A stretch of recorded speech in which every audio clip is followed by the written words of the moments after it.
Bueno, buenas tardes. Estamos hoy aquí en el programa número 22 de Textualizado, desde Reinos de mi Imaginación. Tenemos hoy a un invitado aquí muy especial, Juan Miguel Aguilera. Él viene a hablarnos de ciencia ficción, sobre todo, ¿no? Pero de muchas más cositas. Y principalmente yo lo había invitado por su último libro, 100 años de Pascual Enguídano, ¿no? Que me gustaría que luego nos contase un poquito sobre él. Pero antes de nada, bueno, Juan Miguel, bienvenido. Hola, ¿qué tal? Buenas tardes. Nada, espero que estés bien y cuéntanos un poquito quién es Juan Miguel Aguilera, para que la gente que no te conozca se vaya haciendo una idea. Bueno, pues soy escritor de ciencia ficción desde hace 40 años probablemente. Eh, Pertenezco a la generación en la que estaba Elia Barceló, estaba Rafa Marín, pero fuimos los primeros que de alguna forma en los años 80 empezamos a tomarnos de otra forma, no diría en serio, sino como de una forma más profesional, lo de escribir ciencia ficción. Aparte, en mi vida privada, soy diseñador e ilustrador. He hecho muchas ilustraciones de portadas para Ediciones B, para Gigames y eso, es doble vertiente de escritor de ciencia ficción y de ilustrador. Como escritor siempre he escrito un tipo de ciencia ficción que los aficionados, ahora a lo que me refiero, que es la ciencia ficción hard, que es la ciencia ficción especializada en ciencia, donde la ciencia es muy rigurosa. Y lo que he escrito siempre. Y bueno, pues esto ha sido todos estos años de trayectoria. Una carrera que ahora iremos viendo algunas partes de esa carrera, que yo cuando, bueno, yo sabía algunas cosas sobre ti, pero no sabía todas. Cuando empecé a investigar un poquito, digo, madre mía, qué nivel, qué cantidad de obra, ¿no? Bueno, si te parece, vamos a hablar, vamos a empezar. Sí, perdón, dime. No, digo que eran otros tiempos, que ahora quizá escribir o publicar es diferente a lo que era en aquellos años, que era un poco distinto. Éramos también un grupo muy hermanado, porque éramos pocos y entonces nos conocíamos todos, nos veíamos siempre en las convenciones, en la Hispacón, en el Gijón, en la Semana Negra. Entonces había un ambiente muy bajo en esos años. Genial. ¿Qué nos puedes contar sobre tu nuevo libro, 100 años de Pascual Enguídano? Porque es el que llamó mi atención en primera instancia, luego ya empecé a investigar más. Pero Sí, ¿por qué? ¿Por qué un libro de Pascual Enguídano? bueno, yo para empezar soy un fan de Enguídanos. Yo lo descubrí cuando estaba empezando a escribir y fue una inspiración, porque yo no sabía que se había hecho esto en España. Yo estaba totalmente ignorante de lo que había pasado antes, de mi generación. Entonces dominaba la ciencia ficción en lo anglosajón, las novelas inglesas y norteamericanas. Y descubrí un español que en los años 50 había escrito todo esto, había escrito además con inquietudes sociológicas, creando sociedades futuristas y al mismo tiempo con un interés por la ciencia, dentro de lo que era posible en los años 50 y en este tipo de Claro. colecciones, ¿no? Donde eran novelas de aventuras, sobre todo. Pero se notaba la intención de hacerlo bien hecho. Y se notaba que hubo un interés por la sociología, por describir sociedades diferentes a la nuestra y sociedades utópicas y antiutópicas. Me parece que la obra de Guídanos sigue siendo muy desconocida y es impresionante. Guídanos escribió nada más y nada menos que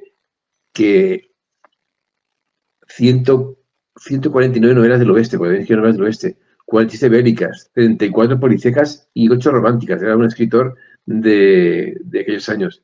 Pero, pero escribió 104 novelas de ciencia ficción, en lo que era su género, que aunque no fue lo que más escribió, era lo que le apasionaba. Y lo que más le apasionaba, lo que ha quedado como su legado, porque todo el mundo es aficionado a, a las sagas, es esta serie, la serie de las sagas de Andar. Es una familia que viaja en el no viaja en el tiempo, sino que el tiempo pasan millones de años y ellos viajan a velocidades cercanas a la luz, con lo cual el tiempo se contrae. Entonces vemos un poco el desarrollo del universo de sociedades mientras ellos avanzan hacia un futuro cada vez más remoto. Esto es impresionante y sigue siendo su obra, su cumbre, ¿no? Entonces, cuando descubrí el Vida 2, me convertí Lo vi como una especie de faro, de guía, de que yo quería ser escritor. Estaba ya escribiendo entonces mi primera novela, que se llama Mundos en el Abismo, junto con Javier Redal. Y entonces, eso lo cuento en el libro, en la primera parte del libro, lo que significó para mí encontrarlo. Han pasado los años, lo conocí personalmente y pronto estaba olvidado. Él se había retirado de la escritura, no quería saber nada del tema, pero junto con Javier Redal, que era mi compañero de escribir entonces, mi compañero de escritura, lo estuvimos buscando, lo localizamos y un poco volvió otra vez a la palestra, ¿no? Los fans que lo habían conocido lo vieron a descubrir. Entonces, en Guídanos era asombroso porque no parecía para nada una persona capaz de escribir algo así. Era una persona lo más normal, que vivía retirado, no había vuelto a escribir. Una cosa muy extraña, casi de película, ¿no? Y él me contaba cómo en los años 50, en la posguerra española, imaginaba estos argumentos espectaculares. O sea, unas novelas que unos universos que dejarían a Star Wars, el universo de Star Wars, como una tontería, una cosa. Y él lo imaginaba en unos años en los que España era estamos en plena posguerra con la cartilla de racionamiento y estaba él imaginando estos universos. Esta imagen me impactó, sí, me impactó. Y me impactó más de cómo era ahora. Bueno, ahora no, cuando lo conocí, hace ya muchos años. Como que no había vuelto a escribir, se había alejado de todo eso. Luego tuvo una especie de descubrimiento. Cuando nosotros lo encontramos, los fans empezaron entonces a escribirle y a ponerse en contacto con él. Y bueno, sus últimos años lo vivió ya con homenajes y todo esto. Pero finalmente, el ayuntamiento de Gijón, perdón, de Liria, que es la ciudad en la que él nació, es una ciudad de Valencia, empezó a hacer una serie de homenajes. A mí me llamaron al principio para coordinar un concurso de relatos y también unos homenajes anuales. Hasta este año pasado, el 23, que se cumplían 100 años del nacimiento, en diciembre, de Guídanos. Entonces, para celebrar lo que fue su trayectoria, su vida, lo que se nos ocurrió, lo que propuso el ayuntamiento, fue hacer este libro que no solo hablara de cómo había sido esta trayectoria vital suya, lo que te comentaba ahora mismo, ¿no? Cómo había sido escribir en esos años, sino que además desarrolláramos en detalle su saga más famosa, la saga de Danar, contando todas las acciones, todas las aventuras, y todo esto con ilustraciones que haría yo. He hecho más de 400 ilustraciones, o sea, 400 imágenes, representando todo su universo, sus naves, su tecnología, sus héroes, los mundos como eran, porque escribe mundos que se adelanta al mundo anillo, por ejemplo, de Arniven, mundos que forman anillos gigantescos, en fin, mundos huecos. Todo esto está escrito en el libro y explicado con ilustraciones cómo era. También desde mi punto de vista, es decir, tal como yo lo vi cuando lo leí. Porque luego he tenido la oportunidad de conocer a José Luis Macía, que era el portadista original. Es una persona que tiene 93 años. Y está muy lúcido, sigue pintando. Y era el portadista original. Y para mí, Macía, esas portadas de las novelas siguen siendo mi referente. O sea, es la imagen que tengo de la saga de Aznar, pero yo lo que he hecho ha sido interpretarlo de una forma moderna. O sea, cómo lo vi yo en mi cabeza cuando leí las novelas, cómo me inspiró. Y esto es el libro, ¿no? Están las portadas de Macía, todas las portadas están contenidas en el libro y mis ilustraciones.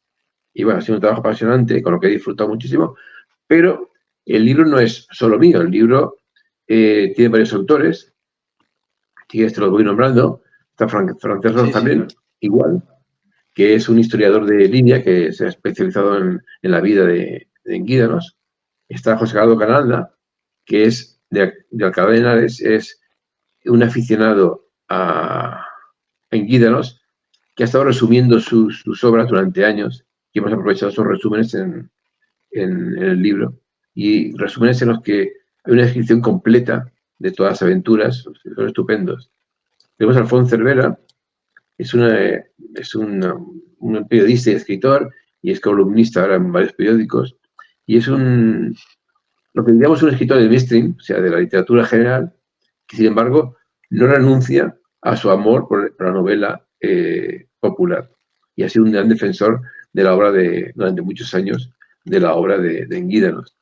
Es que al final no Luego somos tenemos, incompatibles. Es decir, la novela no, claro, popular no, y depende el de mundo todo. mainstream no son incompatibles. Sí, además, Alfonso Cervera dice cosas muy interesantes, como por ejemplo, que hubo una especie de ruptura cuando llegó la democracia, de que todo lo que se había hecho antes era malo. Es decir, todo lo que se había hecho durante la dictadura. El caso es que en Guidanos, para nada, o sea, hubo gente que estaban represaliados incluso, estaban represaliados y firmaban con seudónimo para poder seguir trabajando. Pero todo lo que se hizo antes como que no valía nada. Ese Sí, tipo de cosas. esto justo lo estuvimos hablando hace poco, que es una entrevista que saldrá justo antes de esta, que es la de entrevisté a Paco Porcel, al del Van del Abuelito, y estuvo hablando de lo mismo, ¿no? De ese abandonar todo lo que se había hecho durante la dictadura, tal. Exacto, por ejemplo, no sé si te suena, porque me imagino que no, porque es un TV muy famoso durante la época de la dictadura, era Roberto Alcácer y Pedrín. Sí, Era sí, claro, un no, cómic. no, no es de mi época, pero sí me suena, claro. Yo en todos estos jaleos ando metido. Sí, toda la literatura Por Roberto popular me Alcácer y interesa. Pedrín, la imagen de Roberto, que era una especie de detective privado, un detective privado tipo James Bond, aventurero, era una historia un poco como Batman, porque tenía un ayudante que era Pedrín, que era un chaval jovencito. Pero Roberto, la imagen es como si fuera José Antonio Primo de Rivera. Todo el mundo pensaba, no, es que dibuja a la cara de Primo de Rivera. Esto es, bueno, Alfonso Cervera estuvo en casa del dibujante y entonces vio el cuadro que parecía un cuadro, dice, se quedó mirando un cuadro que estaba en su casa. Y dice, no, el cuadro no es ni José Antonio Primo de Rivera, ni tampoco Roberto Alcázar. Ese soy yo cuando tenía su edad. O sea, él era así, con el pelo engominado, con esa pinta que era un tío de la época que más o menos se Claro. peinaba de una forma determinada. Pero bueno, todo eso fue una lástima porque se perdió, mucho, así como el fumetti italiano o el cómic francés, la banda de cine francesa, siguieron, aquí hubo una ruptura, también en el cómic Sí. y también en la novela popular. Bueno, sigo contándote gente que ha colaborado. Sí, sí, claro, no Eh, vamos a dejarnos ninguno. Jean-Josep Adrià y Montoliu, que también es historiador y licenciado en historia, y también ha explicado cómo era la época en un artículo cuando en Guídanos escribía estas novelas. Joaquín Vidal es de Zaragoza y también es un aficionado a la novela popular y en Guídanos, que nos ha conseguido toda la bibliografía completa de Enguidos, que parece fácil, pero es complicadísimo, porque el tío usó un montón de seudónimos, tiene, como hemos dicho, cientos de novelas, y, y bueno, pues, él consiguió darnos todas esas novelas, todos los seudónimos que utilizó, y una labor de investigación que está en el libro también. Pablo Ranz, que es escritor y guionista, Pablo Ranz es de aquí de Valencia, es un amigo también, un amigo. Él se preocupó de meter a todo esto en la Universidad de Valencia, que se hablara por fin, la novela popular en la universidad. Hizo un trabajo muy interesante sobre esto hace muchos años, aún en la vida incluso en la vida de Enguídanos. Y luego Sergio Marx, que es un escritor de ciencia ficción, joven, eh, pero muy aficionado a Enguídanos, que vivió un poquito la misma experiencia que yo al descubrirlo. Cuando era aún más joven, aunque sigue siendo un chaval joven, Sergio, cuando lo descubrió, lo apasionó las novelas de Enguídanos. Y bueno, pues aquí hemos hecho este homenaje entre todos. Yo lo he coordinado y he diseñado el libro y las ilustraciones.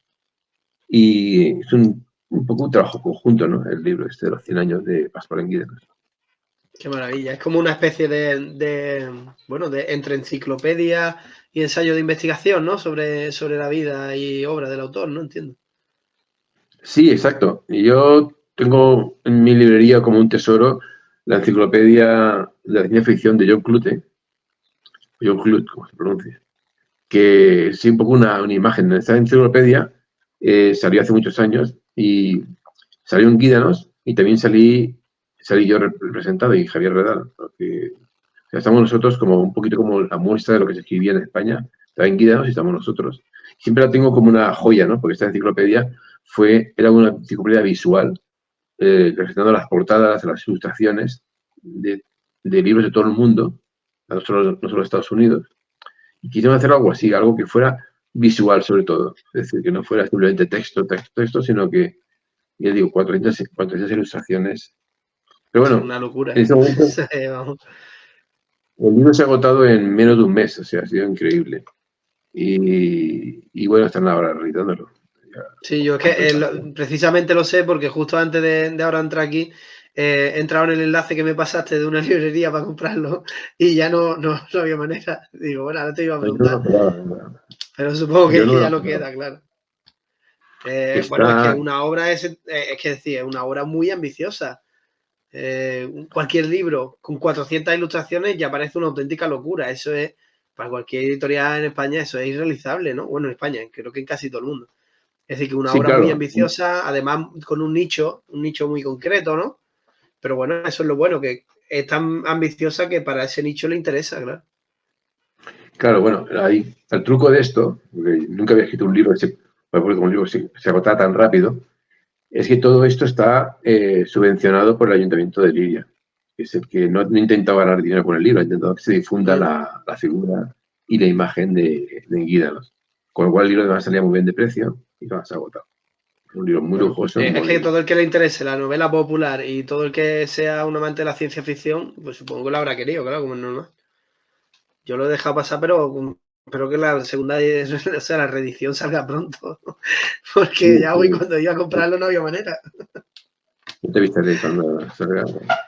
Sí, sí, me avisa por favor que no se me pase. Y bueno, nos has contado un poco, pues, de la obra en general de Pascual, ¿no? Y de cómo a ti te afecta, o digamos que te inspira, la obra de ciencia ficción, ¿no? Pero, ¿qué es lo que hace especial a la ciencia ficción de Pascual Enguida, ¿no? Pues, para empezar, cuando está escrito, es impresionante, en los 50 años de España. Eh, es un poco el tipo de ciencia ficción que yo quería hacer. Yo quería que yo hubiera sido innovador al hacer esto en los años 80. Y resulta que 40 años antes alguien lo había hecho ya. 30 años antes, mejor dicho. Que era darle una profundidad científica, o darle, interesarse por la ciencia y la tecnología, que la ciencia ficción no fuera una especie de, voy a colocar aquí una parábola, voy a colocar aquí un cuentecito, sino que preocuparse de que la ciencia estuviera bien desarrollada. Lo cual no es obligatorio, pero es algo que a mí me gusta. Y pensaba que no se hizo en España hasta ese momento. Pues aquí ya lo hizo 30 años antes que yo. Eso para mí es muy importante.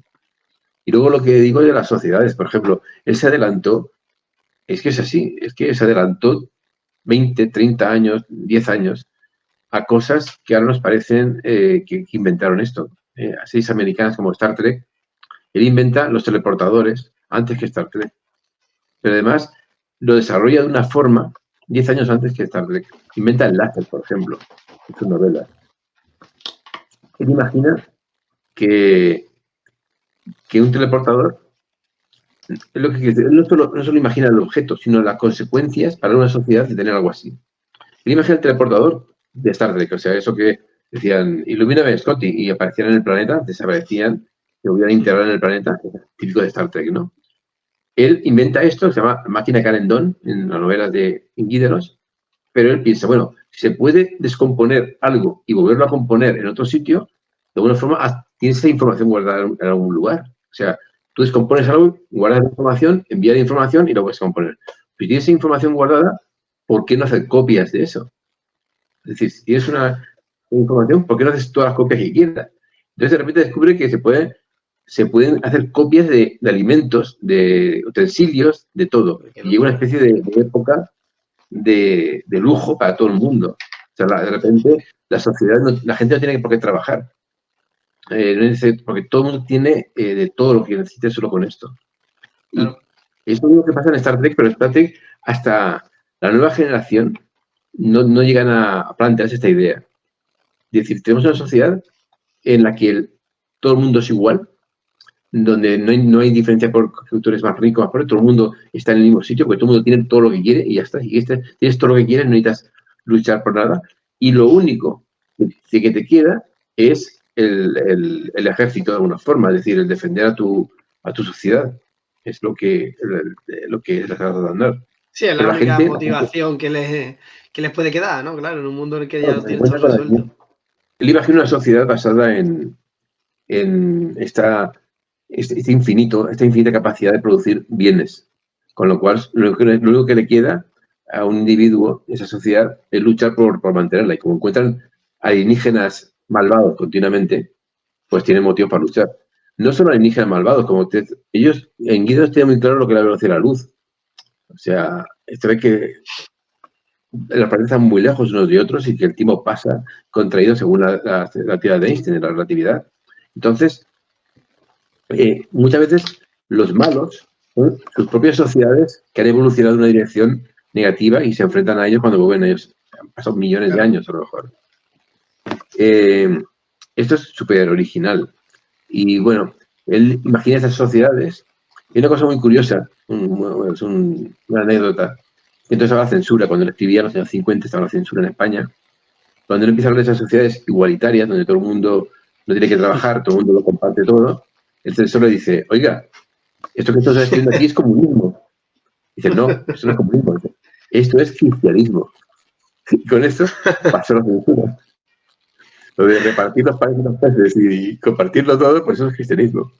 Pues, Claro. bueno, tiene un montón de inventos. Qué buena esa.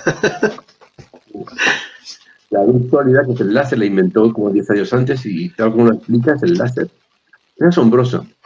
Porque luego en su casa, cuando lo encontré, pues no parecía una persona muy lectora ni nada. Es como, no sé, para mí es un misterio cómo inventó todas las historias, cómo luego pudo dejar de escribir, olvidarse de esto y dedicarse a otras cosas. Eso me parece asombroso. Yo no podría. Si escribes, si es capaz, esa capacidad, esa mente, capaz de inventar todo eso, esas sociedades, esos artefactos, esos mundos, esas naves gigantescas. Bueno, hay que leerlo para darse cuenta de la riqueza, o por lo menos lees el libro que está todo escrito, para darte cuenta de la cantidad de imaginación que tiene. Y de repente un día lo deja y no vuelve a preocuparse de ello nunca más. Y pasan, Increíble. 30 años sin volver al tema. Increíble. Es un misterio. Que con una cabeza así como esa, no sé en qué se podía distraer, en que no fuera en crear. Yo no lo entiendo. No lo entiendo. Bueno, quizás fue de de agotamiento, ¿no? Quizás agotó ya las ideas, ¿no? Porque 100 y pico libros nada más de ciencia ficción son muchos libros, ¿eh? Yo lo que pienso es que esta época era una época muy difícil de supervivencia. Y él encontró una forma de sobrevivir y tiene un carácter perfeccionista. Porque en ese momento hay muchos escritores, pero nunca llegan a su nivel. Entonces, y muchos lo hacen por quitarse de encima una novela. Él, en cambio, se lo tomaba muy en serio. Pero cuando dejó de ser en la actividad de supervivencia, el trabajo de escribir es muy duro, pues simplemente se olvidó de esto y encontró otro trabajo y se olvidó del tema. Yo la única explicación que le encuentro, una obligación por encontrar algo para sobrevivir en lo que eres bueno, en este caso era escribir, y entonces a ver, hay que imaginar que en esta época no existe ni la televisión, no existe, por supuesto, ni los juegos de ordenador, ni nada de eso que ahora es normal para nosotros. Entonces, el único entretenimiento de la gente era la radio y el cine, nada más. Y esas novelitas, pues ocupaban una parte importante del ocio de la gente. Sí, Solucionaban eso la era. gente. Entonces había mucha demanda y Era parte de la vida diaria de la gente. Es que estamos hablando de cientos de miles de novelas todas las semanas nuevas en los kioscos y salían todas. De diferentes géneros, pero cientos de miles de novelas. Exacto. Y la gente no tenía otra cosa, o sea, para entretenerse, para tener el ocio. Ahora la gente, pues, ve series de televisión, la sigue, algunos juegan con videojuegos, pero en esa época no existía otra cosa. O escuchar un serial de radio, que lo hacían cuando lo hacían, o ir al cine de vez en cuando, pero esto, claro, había mucha demanda y él destacó en este mundo, destacó porque tenía ese talento para destacar ahí. Luego, en algún momento, lo consideró como algo para alimentarse y lo dejó. No sé. Es muy extraño, pero no tuvo nunca tuvo esa sensación de que él era un artista, un creador, sino alguien que había hecho bien su trabajo y ya está. Pero fíjate que por lo menos en la última época de su vida, bueno, pues se les reconoce, ¿no? Y ahora, pues mira, pues tiene un ayuntamiento que le está reconociendo, ¿no? Que premia su trabajo intentando crear cositas, organizar eventos y demás, que eso es mucho más de lo que tiene el 99,9% de los escritores de fantasía, ciencia ficción o terror en España, ¿no? Es decir, que por lo menos ha conseguido, aunque sea, bueno, en parte por vuestro trabajo, ¿no? Y el de mucha otra gente, pues conseguir que se le tome en serio, ¿no? Y me parece importante, es un paso importante. ¿Tú cómo opinas que, Sí, que se trata en nuestro país a los escritores de género, ¿no? Que se suele llamar? Sí, a la de fantasía, ciencia ficción, terror. ¿Crees que el panorama los trata bien? ¿Que se ignora un poco el tema? ¿Cómo lo ves tú? a ver, en España la ciencia ficción era un caso muy extraño. En Gitanos tenía que firmar con un seudónimo anglosajón porque la gente pensaba que nadie podía escribir ciencia ficción en España. O sea, no tenían problemas con otras cosas, como por ejemplo la novela del oeste. También usaban seudónimos, pero también estaba, por ejemplo, Marcela Fuente Estefanía, que Sí. publicaba con su nombre, o El Coyote, de Mallorquí, también publicaba con su nombre. Pero la ciencia ficción tenía que publicar con un seudónimo anglosajón, porque ¿cómo va un español a inventar estas cosas? Estos dos, era la idea de que inventan los de fuera y nosotros no inventamos nada nunca. Entonces, eso duró hasta mi generación. Fue mi generación la primera, un poco impulsados por Domingo Santos. Domingo Santos había sido uno de estos autores que firmaba con el seudónimo Peter Danger, ya de la segunda etapa, posterior a Guídanos, en los años 70. Firmaba como Peter Danger y él luego pasó a ser el editor de Nueva Dimensión, que era una revista súper importante de la ciencia ficción española. Y en ese momento sacó una colección que se llama Ultramar. Quiso publicar autores españoles compitiendo en plano de igualdad con los anglosajones y funcionó muy bien. Uno de los primeros fuimos nosotros, Javier Redal y yo, que publicamos nuestra primera novela, se llama Mundos en el Abismo, y bueno, y triunfó al mismo nivel que cualquier novela anglosajona. Y dices, bueno, pues ya hemos roto esa barrera, hemos roto esa de trabajar para el género. Te das cuenta luego que no es tan fácil romper las cosas. Luego parece ser que se ha perdurado, ¿no? Que pasado esos años en los que sigue funcionando todo muy bien, pasa que todo ha vuelto un poco a ese... Sin embargo, sí que veo que ahora mismo hay un camino que es muy interesante y es que hay una tendencia por parte de autores consagrados a escribir ciencia ficción sin problemas. Algunos amigos míos o amigas como Rosa Montero escribe ciencia ficción y además lo defiende totalmente segura de sí misma, y sobre todo Somoza, José Carlos Somoza, que tiene algunas novelas de ciencia ficción y es un gran aficionado de la ciencia ficción, siendo un autor muy reconocido fuera dentro del género. O sea, primero triunfó como escritor mainstream, como escritor generalista, y luego empezó a demostrar su interés por la ficción. Ya no hay ese pudor, esa vergüenza de escribir género. Sigue siendo una cosa que está como en segunda fila, pero cada vez hay más autores respetados por la crítica y por el gran público que dicen, no, a mí me encanta la ciencia ficción y quiero escribir ciencia ficción. O sea que ha cambiado. Yo creo que el futuro es un poco lo que han hecho Rosa Montero y Soboza. Él no está tan especializado. Escribir un poco de todo, pero la ciencia ficción siempre le aporta. Bueno, le pregunté una vez a Somoza, ¿por qué quieres escribir ciencia ficción cuando tú ya has triunfado como autor en novelas de misterio, en novelas policíacas? ¿Por qué quieres ciencia ficción? Dice, porque la ciencia ficción te permite la libertad absoluta como creador. O sea, no solo creas una historia, puedes crear un universo, puedes crear un mundo, unas leyes de la física puedes crear si quieres. Claro, puedes crear lo que quieras. La apertura sí, total. no estás comprimido ni por la ley de la física, puedes crearte tu propio universo con tus propias leyes. Entonces, es muy interesante esa forma de ver lo que es la creación y cada vez más autores y cada vez está más al salto. Te dedicas exclusivamente a la ciencia ficción y no sales de ahí, estás más limitado. Te puedes dar el salto más fácilmente que antes, es lo que a mí se me ha pasado en estos años. Pues sí, bueno, no sé cómo se presentará el futuro, pero espero que sí, que vaya la cosa por ahí y se empiece a perder. Tú comentas estos dos casos, pero bueno, yo creo que en general sí que sigue habiendo un poco de pudor, ¿no? como si esto fuera literatura de segunda o de tercera, ¿no? Y parece que sigue habiendo un poco de pudor, aunque esto se va suavizando, y es verdad que quizás, fíjate, el tema de los canales estos de televisión de pago, ¿no? Online y demás, ¿no? Pues que tienen mucho contenido de este estilo. A lo mejor están abriendo un poco más al público mainstream, ¿no? Que llegue a todo este contenido o a este estilo de contenido y luego no le echen tanto para atrás ese tipo de novelas y demás. Pero sí, parece que algo va cambiando, pero yo creo que a paso lento, ¿no? ¿Tú crees que eso Sí, ha muy desaparecido lento. del todo, ese pudor de... No, pero es que ahora hay otro problema.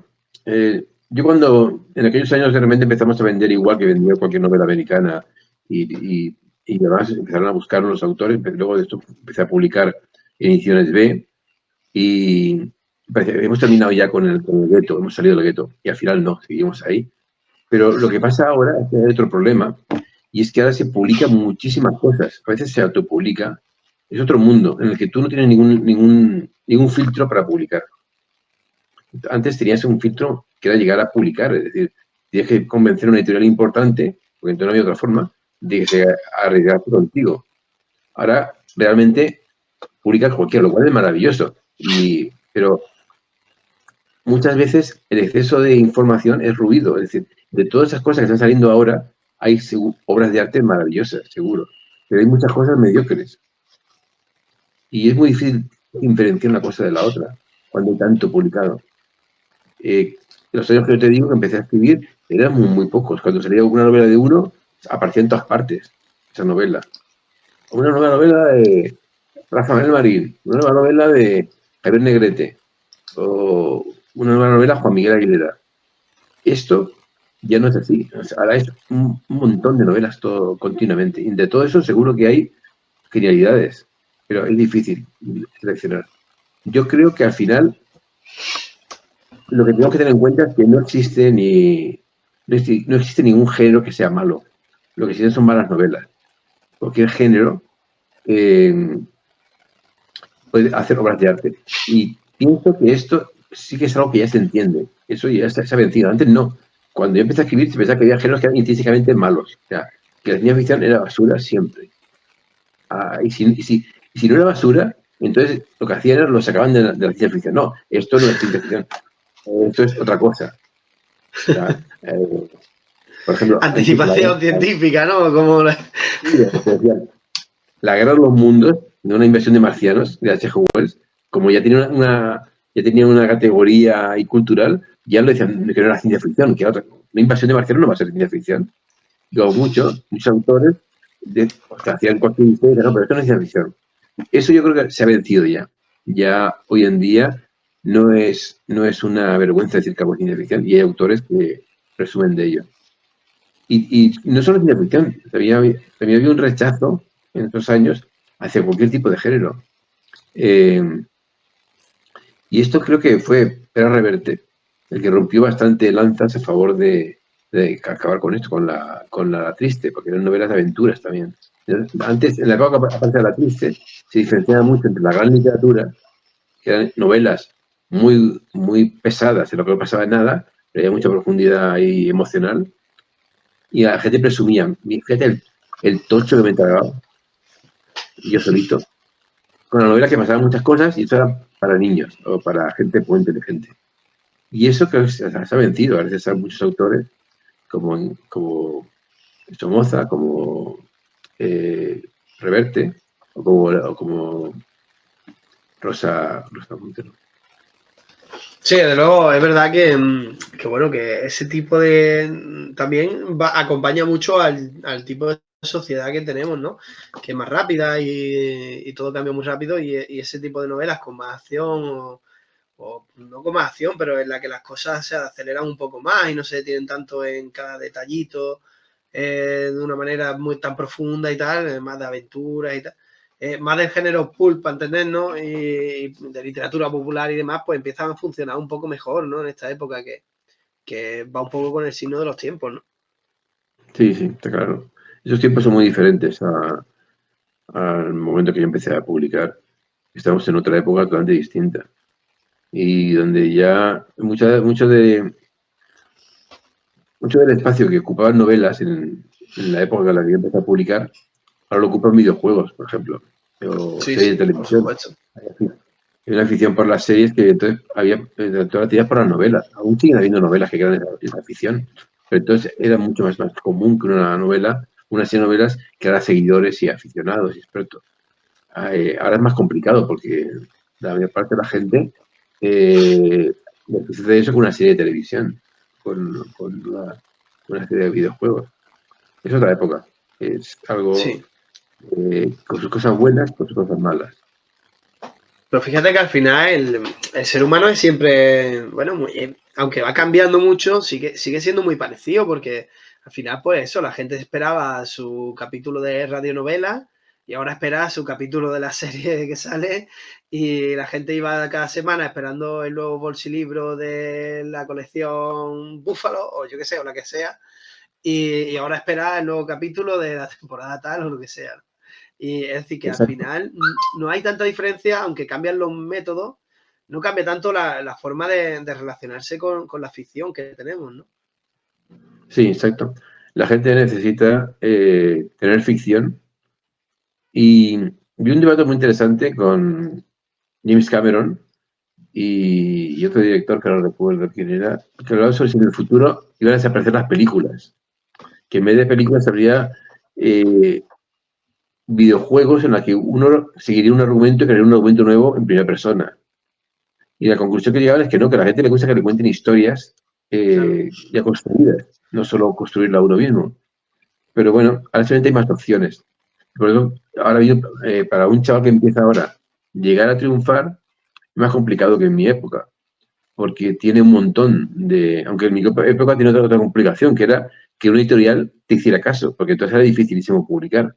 Entonces eh, tenías un camino muy largo hasta que te llegaban a publicar, tenías que publicar cuentos, llamar la atención de un editor, entonces por fin conseguías publicar una novela. Ahora es muy sencillo publicar, pero Sí, ahora lo ¿cómo te, difícil llega al público. cómo te diferencias del montón de gente que está publicando igual que tú Claro. fácilmente? Es el problema y seguro que haces algo genial y tienes una novela genial, pero ¿cómo llama la atención de esa novela? Eso es Claro, porque tú antes complicado. publicabas una novela y como no salían tantas, pues se pegaba a lo mejor un par de meses, tres, los que fuera, en la librería de turno, más o Pero menos más, expuestas. Pero ahora, a la segunda semana, vas a la última estantería porque no caben las novedades, hay que poner las novedades, ¿no? exacto. Antes era muy difícil llegar a que la editorial si no ibas a una buena editorial, no servía de nada. O sea, podías publicar un fanzine y no lo veía más que 4 o 5. Pero si publicabas en una editorial como en mi caso, publiqué en Ediciones B o en Ultramar, que era Salvat, entonces sí, te promocionaban, te trataban de maravilla, te llevaban por Europa, te llevaban a todas partes, pero llegar ahí era muy difícil. Pero cuando ya habías llegado, entonces, pues sí, tenías toda la estructura de la editorial a tu servicio, sin preocuparte tú de nada. Ahora, en cambio, te tienes que buscar tú tu, tu venta, tienes que tú Tus eventos, conseguir tu todo. promoción, ¿sí? O sea, y en fin, que es muy complicado para una persona que no quiere estar solo en casa trabajando y escribiendo y nada más. Pero tienes la ventaja. Tienes la ventaja ahora de que es fácil publicar, pero la desventaja esta de que... Hay una cosa que Joe Haldeman, que es un escritor de ciencia ficción americano que es amigo mío y nos veíamos siempre antes en la Semana Negra de Gijón, que decía, esto lo decía, pues esto en los años 90, cuando empezó Internet, ya adivinó lo que iba a ser el futuro. Dice, algún día la estrella no será el creador, no va a ser el autor, van a ser los críticos que distinguen entre todo lo que aparece, lo que es bueno y vale la pena ver. Por eso hay tantos canales de YouTube de gente criticando cosas, que es más Claro. interesante muchas veces que ver cosas. El que pueda seleccionar entre todo este océano algo interesante, ese es una estrella ahora, puede ser una estrella. Fíjate que Entonces, en realidad este canal de YouTube, ¿no? Que yo lo creé para subir las entrevistas y tal, que yo ya tenía alojada en un canal de Instagram que lo hice para eso, pues para hablar de mis cosas, de mis libros y eso. Y Instagram ahora mismo está lleno de canales en los que la gente habla de libros, recomienda libros, tal, no sé qué, y al final a mucha gente le sirve, decía, a mí mismo me sirve, porque tengo 2 o 3 de referencia que cuando sé que más o menos tenemos los mismos gustos y cuando publican algo que les ha gustado mucho, pues digo, mira, esto sí, ¿sabes? Es decir, que ya eso de comprar simplemente el libro porque te lo encuentras y tal, es más extraño, la gente suele guiarse o buscar reseñas antes y demás. Yo hacía cuando los blogs, ¿no? Yo tenía un blog y también lo hacía, había varios blogs que yo seguía y me fiaba del criterio de ellos, ¿no? Si alguno me probaba y no me gustaba el criterio, pues no lo repetía. Pero es que al final hay tantísimas ofertas que tienes que dejarte aconsejar un poco porque si no, es muy complicado, ¿no? Sí, exacto.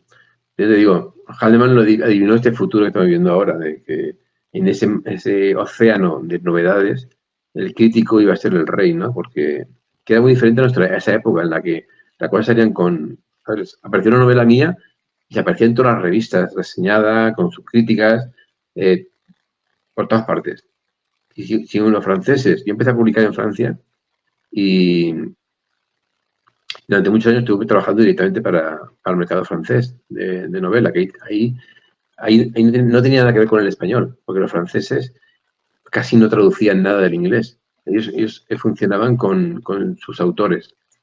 Y empezaron un poco en la época esta, que está tan de moda el europeísmo, a extender su influencia en los países cercanos. Buscaban autores españoles, autores italianos, y empezaron a triunfar en Francia. Y a mí me fue muy bien en Francia. Pero claro, ahora mismo sería muy difícil que un autor le fuera igual de bien, porque hay tantos, ¿cómo descubres el que destaca aquí un poquito? Es que merece la pena, claro. Sí, la verdad que es un tema ese. Es un tema muy interesante ese. A ver por dónde sale la historia. Esto va cambiando todo. Iremos viendo, pero parece que sí, que cada vez va más a la acumulación, ¿no? Cada vez más y más contenido.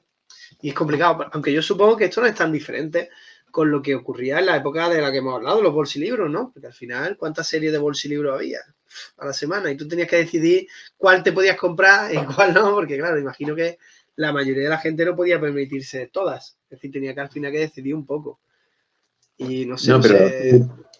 Pero cuando alguien destacaba como estos autores que han llegado hasta ahora, como Marcela Fuentes de Estefanía o Mallorquí o en Guídanos, destacaban entre un grupo muy grande, pero era como destacar entre los cómics Marvel de la época, que aquí publicaba Vértice, había muchos cómics, nosotros comprabas todos, pero lo que destacaba realmente. Ahora es que es difícil distinguir una cosa de otra, porque hay muchísimo más, y muchísimo, no solo muchísimo más, sino muchísimas más plataformas en las que la gente se especializa. Las series, el cómic. Sí, hay mucha variedad a la que, digamos, aficionarte, ¿no?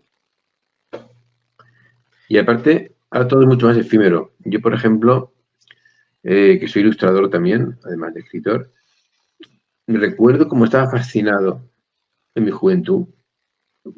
Había una cosa que se llama la pirámide musical del Corte Inglés. O sea, era un lugar donde tenían todos los discos, los LPs que aparecían en el mercado, los tenían ahí reunidos.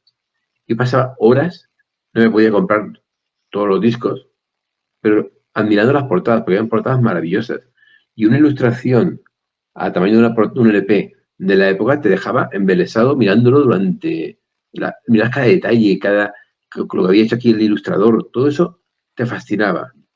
Ahora mismo las ilustraciones las devoramos y las perdemos, las olvidamos muy rápidamente. O sea, somos unos consumidores de imágenes, pero ni las masticamos, las tragamos y pasaron por nuestro intestino y salen por el otro extremo, sin que se nos quede nada. Entonces, todo esto es distinto. Y ahora que viene la IA, las inteligencias artificiales, ya con eso ya olvídate. Sí, estamos inmunizados completamente contra el asombro visual, ¿no? Sí, tenemos tanto estímulo visual que estamos inmunizados, no nos asombra ninguna imagen, ¿no? O casi ninguna. Claro, es eso. Estamos inmunizados, como dices. Ahora mismo, yo me acuerdo que en esa época, en el cine, se veían cosas que eran, excepto Star Wars, la mayoría eran cosas muy cutres. Y tú te lo veías y dices, hostia, qué cutre es esto. Pero veías una portada, una ilustración y te quedabas con la boca abierta, porque no había nada parecido. en una situación plana, una situación de Corben, por ejemplo, o de Moebius. Tú lo veías, pasada, qué bonito. Pero eso ahora lo vemos en el cine, lo vemos en los videojuegos, lo vemos en todas partes. Y son cosas que pasan y te olvidas de ellas. En fin, Sí, es sí, otra la época. verdad Ya y con esto Bueno, de la y háblanos amistad, un poquito... Sí, dime. perdón. No, te No, iba a pedir que nos hablaras un poco de tu obra, de algunas de tus novelas de ciencia ficción, vamos, me refiero. yo empecé junto con Javier Redal, que empezamos a escribir a dúo, y escribimos una space opera que se llama. Es una novela con una base científica. Creamos también un universo que era Casa Puspa, que era un globo globular, donde se desarrolla una civilización dentro de millones de años. Y eso duró varias novelas, y luego Javier y yo nos separamos y empecé a publicar en solitario. Y lo primero que empecé a hacer fueron novelas históricas, con personajes como Ramón Llull, o personajes situados en el siglo XVI o el siglo XV, en América, en la época de la conquista. Empecé a publicar estas novelas y esas fueron las que triunfaron en Francia, donde empecé a publicar ya en Francia en ese momento. Novelas en las que mezclaba la ciencia ficción con la novela histórica. Que la gente decía, esto es fantasía. Y yo, no, no es fantasía, esto es ciencia ficción, no hay nada mágico. Es ciencia en otra época. Pero bueno, mucha gente lo considera fantasía, pero para mí era ciencia ficción, lo que sucediera en el siglo XVI. Y esa fue esa época. Luego empecé a trabajar tengo algún otro autor, publiqué novelas de tipo tecno-thriller. Tecno-thriller sería, por ejemplo, mezclando una ciencia actual muy cercana con, por ejemplo, Parque Jurásico sería un tecno-thriller, por ejemplo, con una historia de intriga. Un poco esa ha sido mi evolución. Mi última novela publicada, no, antes que tomara un descanso, he estado 10 años sin publicar, un poquito porque me acabé harto de este mundillo en el que estaba acostumbrado a que los editores te trataran muy bien, te llevaran a todas partes. Bueno, a mí me mandaban a un sitio y tenía a alguien esperándome allí, me llevaba a dar conferencias, pero de repente tú tienes que ocuparte de todo. Digo, esto no puedo. Y digo, me voy a dedicar a mi otra profesión, que es la de diseñador, y es lo que estaba haciendo durante... Y ahora estoy volviendo a vez a escribir. La última novela que publiqué fue, la publiqué en una editorial importante, en Random House, Mondadori, que haya publicado también antes en Planeta, en Minotauro, que es el Planeta, y luego en Random House Mondadori. Y esta novela fue una especie de revisión de la historia de Sinbad, pero desde un punto de vista no científico, pues sí histórico, realista. Y bien, después de esto llegó toda esta época ya le pedían que te promocionaras tú, cosa que no estás dispuesto a hacer, y que te curaras yo. Y ahora, bueno, ahora que estoy patente jubilado, pues estoy volviendo a escribir otra vez, pero ya simplemente por divertirme, por disfrutar de... O sea, que nunca renunciaría a escribir, siempre he estado escribiendo que sean guiones de cine o guiones de televisión. Y eso, hice una película en el año 2000, en Hollywood la rodamos. Fue una cosa alucinante, porque fuimos viviendo allí durante 2 meses en Hollywood, rodando una película que se llama Strander, que era un viaje a Marte. Y es como la del Marciano que ha salido ahora, parecido, pero mucho peor hecha, porque era del año 2000 y no tenía a Ridley Scott de director. Pero bueno, un poco la idea es una gente que se queda abandonada en Marte y tiene que sobrevivir por su cuenta. Y esto lo hice en esta época, en el 2000. Estuvimos rodando y luego rodamos los exteriores en Lanzarote. Perdón, no me he enterado. ¿Cuál? Los exteriores los rodamos en Lanzarote. Vale, los exteriores. Vale. Que era Marte. Y los interiores en Hollywood. Con actores de primera, María Medeiros, Joaquín de Almeida, Vicente Galo, que entonces era muy famoso.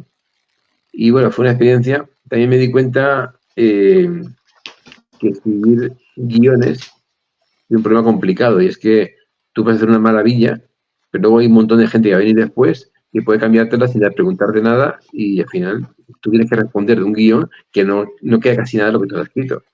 Con lo cual dije, esto no es para mí, porque me pone muy nervioso Claro. esto. O sea, de repente un periodista hace una entrevista y te criticaba un detalle del guión que Y tú no no lo era habías tuyo. escrito. Entonces, además no puedes decir, no ha sido yo, ha sido la directora que está gilipollas. Pero bueno, tienes que encima quedar bien Y porque defenderlo. defenderlo. O sea, una situación tampoco me gustaba.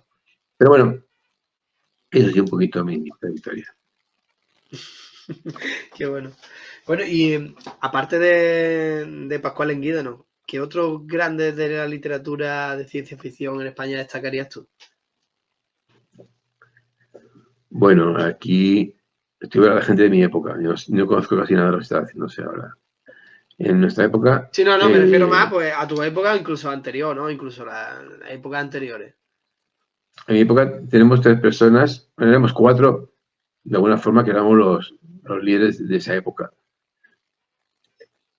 Estaba Rafael Marín, que es de Cádiz, estaba Javier Negrete, que es de Madrid, y estaba Elia Barceló, que es de Alicante.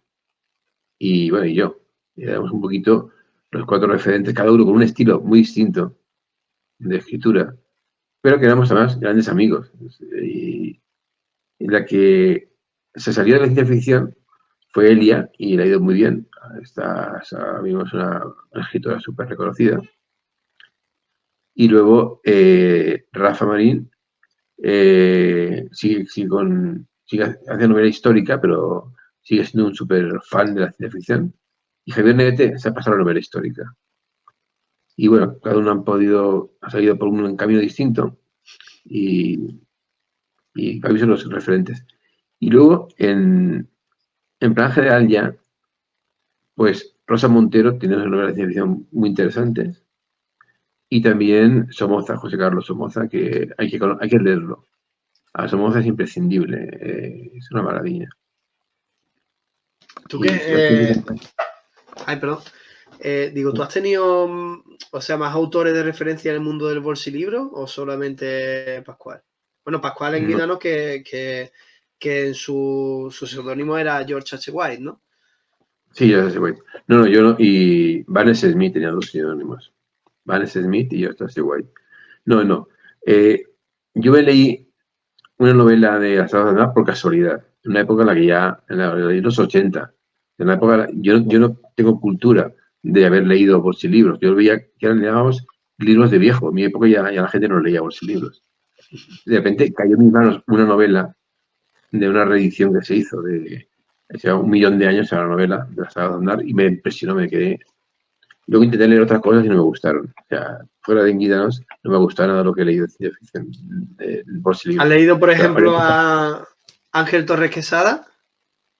sí, bueno, Ángel Torres Quesada es de Cádiz también, es amigo de muy Sí. amiguete de Rafa Marín, y él también estuvo en este grupito nuestro. Él dio el paso de la ciencia ficción de bolsilibro a la ciencia ficción respetable. Él, cuando yo publiqué en Ultramar, que es la editorial Salvat, yo publiqué la de Mundos en el Abismo, él publicó al mismo tiempo Las Islas del Infierno. Y esas 2 novelas, que fue Domingo Santos, que fue el que nos metió a Ángel Torres Quesada, que es mayor que yo, con lo cual es una persona bastante mayor, y a mí nos metió en una editorial un poquito como forzando la situación, porque creía en la ciencia española. De repente la editorial se quedó asombrada que vendíamos igual y al mismo nivel que lo que se vendía entonces en esa colección, que era una colección que estaba en todas partes, la colección Ultramar, y que ahora sería increíble. Si lo digo, la gente piensa, es un mentiroso, o sea, no podéis vender eso. O sea, vendíamos 40.000 ejemplares de una novelita, de una novela. Ahora mismo, con 40.000 ejemplares, ahora mismo vienen y te tocan a la puerta, vamos, todas las editoriales pidiéndote por favor que te vayas con ellos, ¿no? Porque ahora mismo Es una una editorial, barbaridad. para una editorial en España, un bestseller son 2.000 ejemplares. Es decir, que para una editorial grande. Sí. Entonces Es decir, que era, 40.000 era lo ejemplares. normal, pero los que vendíamos bien, vendíamos unos 40.000 ejemplares, que fueron el caso de Las Islas y de mi novela. Y los editores no daban crédito, dicen, estamos gastándonos el dinero en traducir, estamos gastando el dinero cuando aquí tenemos gente que vende igual. Entonces pareció que ahí se iba a romper todo el tema del gueto. al final, pues ya hemos visto que las cosas van cambiando, el mundo va cambiando y que las cosas no son tan fáciles. Pero bueno, Ángel Torres fue también un compañero de esa época. Y él venía de los bolsilibros. Sí, le había hecho una saga también, luego ese libro, que era la saga del Orden Estelar, ¿no? No tan grande como la Sí. de Pascual, pero sí que también Claro, había yo tenido he su hablado mucho importancia. con... Sí, yo he hablado mucho con Ángel Torres sobre esto y claro, él también era un fan de Guídanos. Y él lo que quería hacer era algo como había hecho Guídanos, pero no le dejaban. Es decir, él tuvo muchos problemas para tener esa saga, porque la editorial dice cada novela distinta, cada novela autoconclusiva, no haga sagas. Y él quería repetir lo que había hecho Guídanos, pero no le dejaron. O sea, simplemente los editores que le tocó no fueron tan Aunque luego listos, ¿no? luego tuvo una reedición, ¿no? Que le hizo un pelín más de justicia a la saga, en la que sacaron pues la saga completa en tomos de 2, creo que fue, o algo así, lo tengo por ahí por casa. Bueno, y de tu obra, aparte de todas estas novelas y de que hayas participado en guiones de cine y demás, ¿qué más nos cuentas? Porque yo tengo por aquí apuntado, de haber estado investigando, que tú has tenido varios premios por tus novelas, ¿no? Has tenido también, Sí, bueno, has sido presidente de la Asociación Española de Fantasía, Ciencia y Ficción y bueno, Terror, creo que lo digo bien. Las siglas no las puedo eso, pronunciar, porque esa la montasteis vosotros, ¿o cómo fue? Porque no, a ver, yo nunca he sido nada corporativista ni de pertenecer a ninguna asociación. Eso fue algo que crearon en ese momento y me pusieron de presidente, pero yo nunca he ejercido para nada ni me sentí presidente. O sea, eh, era es algo simplemente que nominal, ¿no? Era nominal y ya está.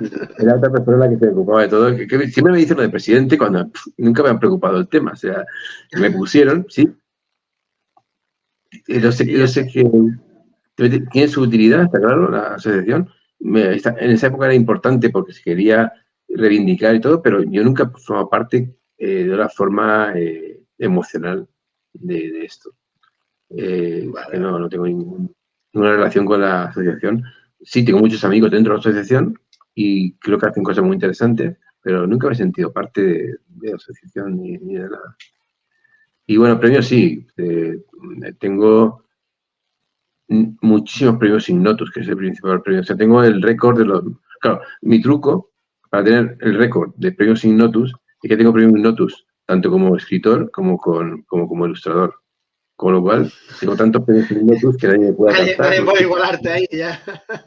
Claro, porque si nos vamos, por ejemplo, al que ha ganado más veces el Ignotus, que es el premio importante de la selección española, si nos vamos a quien ha ganado más veces el Ignotus de novela, en la parte literaria, era Rodolfo Martínez, Rudy, que no he citado, pero otro más del grupo, Rodolfo Martínez. Pero claro, como yo he ganado casi tantos como él, y aparte he ganado muchos también como ilustrador, pues no hay color. Ahí no pueden competir contigo. No, no Bien, bien. llevo años en publicar y estoy muy lejos aún de que me alcancen, o sea que... Puedes estar tranquilo, no tienes También prisa para volver a escribir. también tengo por ahí el Gran Prix de l'Imaginaire, que es el premio más importante de la ciencia ficción francesa, que me lo concedieron en el año 2004. Y también tengo Don Morán en Bélgica. Y bueno, eh, pues eso, premios. Al final quedan bien Bueno, mira, para por lo decorar menos. un poco. Sí, pero por lo menos se siente uno más reconocido, ¿no? Es decir, que por lo menos hay gente que apoya la obra de uno, ¿no? Eso es a reivindicar también, porque en la situación en la que estamos, que a uno le reivindiquen la obra, pues mira, parece que hay gente criticando, ¿no? Como dice, como decía tu amigo, ¿no? Hay gente criticando que está diciendo por aquí sí, por aquí Mm. vamos bien. Aunque bueno. Y respecto del libro este, volviendo un poco al tema, porque ya nos hemos ido de la hora, yo siempre intento una hora, nunca termino una hora las entrevistas, siempre me alargo, pero bueno, no tengo ningún problema por alargarme. Pero vamos a recuperar un poquito, que no quiero que, hemos hablado de muchas cosas y no quiero que se desvíe tanto la atención de la última obra, es decir, de esta de Pascual. Una vez que esté la reedición, ¿dónde se puede adquirir? Para que si alguien no está viendo en diferido o lo que sea, que pueda buscarla. Yo supongo que cuando esto salga ya estará reeditada, si hay suerte. No sé, porque te digo que esto funciona por un ayuntamiento es un poco distinto. Para empezar, ellos era complicado conseguirla porque ellos no la sacaron a la venta. Ellos pensaban prácticamente regalarla o pagar un precio de coste al que fuera al acto De de centenario. presentación. Y luego tenerlo allí en Lidia y tal. Pero al final, como hubo una especie de clamor de gente que empezó a escribirme a mí, pidiendo que le mandaran un libro. Y yo puedo mandar el libro a todo el mundo, escribiendo la editorial, pidiéndole el libro. Al final, lo que hicieron fue dárselo a algunas editoriales que esos lo solicitaron y esas editoriales los han vendido por correo. Y uno era Bibliocafé y no me acuerdo de más, pero hay una lista de editoriales que lo estuvieron vendiendo. No, Y a través bueno, de la Bibliocafé, a través de la web, ¿no? sí, desde la web ellos lo venden y el libro sale baratísimo, porque para lo que es la editorial, el ayuntamiento no tenía tampoco mucho, no quería ganar dinero con esto, no era un negocio, era una cosa para promocionar a este autor. Y bueno, el problema es que se ha agotado, ahora cómo funciona el ayuntamiento, ahora tienen que tener otra partida para reeditarlo, no funciona como funciona una editorial normal, Claro. igual tardan un poquito más que todo esto, pero Vale, vale. Bueno, de todas formas, no se en cuanto sepas algo, nos lo dices y lo apuntamos y lo compartiremos también nosotros por las redes nuestras y demás. A ver si así el llega a ayuntamiento más gente. no se esperaba este éxito, o sea, ellos han dejado totalmente desconcertados. No esperaban que se vendiera en un mes, que la gente... Había asociaciones en Cataluña, en Barcelona, pidiendo un montón de libros. En fin, no se esperaban esta reacción. Entonces, Pero mira, esto es ellos bueno, ¿no? Esto apoya el contenido pues, de ese autor y se le da un nuevo valor a él, ¿no? Es decir, que no solo se le da valor cuando es desde un organismo público, digamos, se potencia una investigación y recoger su obra en un nuevo libro y tal, sino que además hay un público para eso. Y además un público inesperado, ¿no? Mayor del esperado. Y eso parece que sigue apoyando la idea de que era un gran autor, ¿no? sí, sí, sí. Está claro que cualquiera que haya leído a Enquídanos, a Salazar en su tiempo o después, el caso mío, yo no lo leí en su tiempo, lo leí después, y el caso de Sergio Mars, que está en el libro como autor, como una entrevista, mucho después, se queda prendado de esta novela. O sea que Enquídanos puede perdurar a través del tiempo porque lo que escribió era realmente bueno. Y, y esto va a ser así, y que lo conozca la gente, pues es lo que decíamos antes. Así cerramos un poquito el círculo de todo lo que hemos hablado. De todo este mar de cosas que aparecen, el que un libro o esta entrevista, cualquiera, llame la atención sobre esto, que la gente conozca a un autor que hace, hoy ha cumplido 100 años en diciembre del año pasado, que lo conozcan y vean lo que era capaz de hacer, pues es gracias también un poquito por esto, ¿no? Porque si no, desaparecería en el olvido. Y gracias al libro este y también pues a ti, a todo el mundo que lo ha difundido, pues aunque ahora no lo pueden conseguir porque está agotado, pero algún día se reeditará. Qué maravilla. Bueno, y Bueno, y pueden conseguir sus novelas también, que están por ahí y pueden conseguir. perdón, es que no te he escuchado.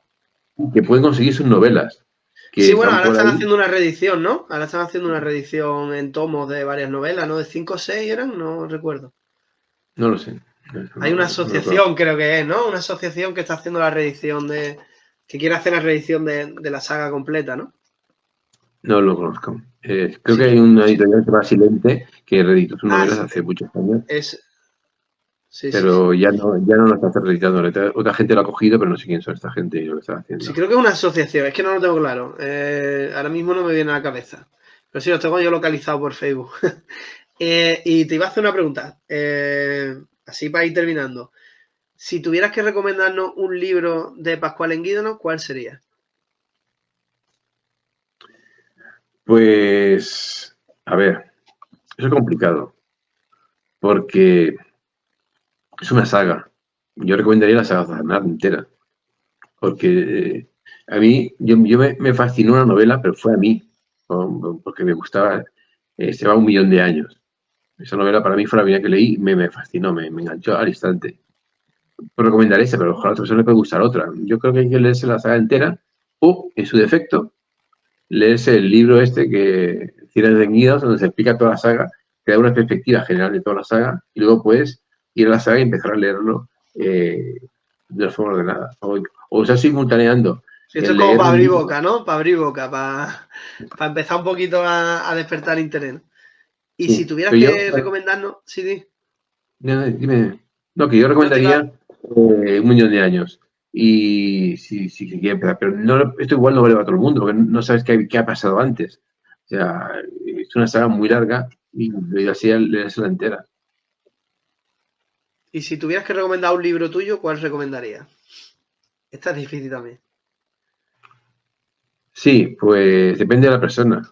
Yo, por ejemplo, si tengo un amigo que me pide una novela, jamás le regalaría o le recomendaría una novela de mi primera época, que era Space Opera, con mucha ciencia ficción, que es solo para los muy expertos en la ciencia ficción. O sea, para la gente que ha leído mucha ciencia ficción, ha leído a Ray Niven, a Isaac Asimov, todo esto. Para la gente no aficionada, eso es un pelotazo que no son capaces de entender. Entonces recomendaría mis novelas últimas, que eran como más, mi novela es tecno-thriller, o por ejemplo, mi novela La Zona, que sucede en el Ejido, que escribí junto con Javier Negrete, y que creo que puede gustar a todo el mundo. Y luego mis novelas históricas, que fueron con las que empecé a publicar en Francia, La locura de Dios, Rila, Soy la razón, incluso la que más fácil de conseguir ahora mismo probablemente, que es la Sinbad en el país del sueño. Sí, recomendaría estas que son asequibles. Esa no la conocía, me la apunto. Sinbad en el país del sueño. Es la que has comentado antes, ¿no? Sí, esa se publicó en Random House. La portada es mía, también esa novela, y bueno, esa lo recomendaría, sí.